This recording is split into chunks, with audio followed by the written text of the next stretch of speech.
Price God. இன்றைய தியானம் மத்தேயு 7:7 முதல் 20 வரை. கேளுங்கள், அப்பொழுது உங்களுக்கு கொடுக்கப்படும். தேடுங்கள், அப்பொழுது கண்டடைவீர்கள். தட்டுங்கள், அப்பொழுது உங்களுக்கு திறக்கப்படும். ஏனென்றால் கேட்கிறவன் எவனும் பெற்றுக்கொள்கிறான், தேடுகிறவன் கண்டடைகிறான், தட்டுகிறவனுக்கு திறக்கப்படும். உங்களில் எந்த மனுஷனானாலும் தன்னிடத்தில் அப்பத்தை கேட்கிற தன் மகனுக்கு கல்லை கொடுப்பானா? மீனை கேட்டால் அவனுக்கு பாம்பை கொடுப்பானா?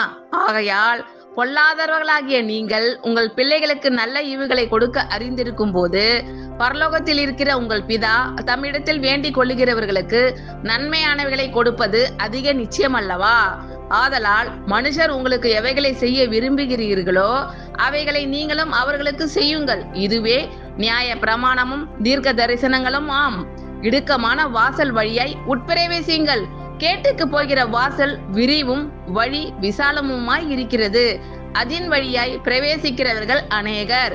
ஜீவனுக்கு போகிற வாசல் இடுக்கமும் வழி நெருக்கமுமாய் இருக்கிறது, அதை கண்டுபிடிக்கிறவர்கள் சிலர். கள்ள தீர்க்கதரிசிகளுக்கு எச்சரிக்கையாய் இருங்கள்.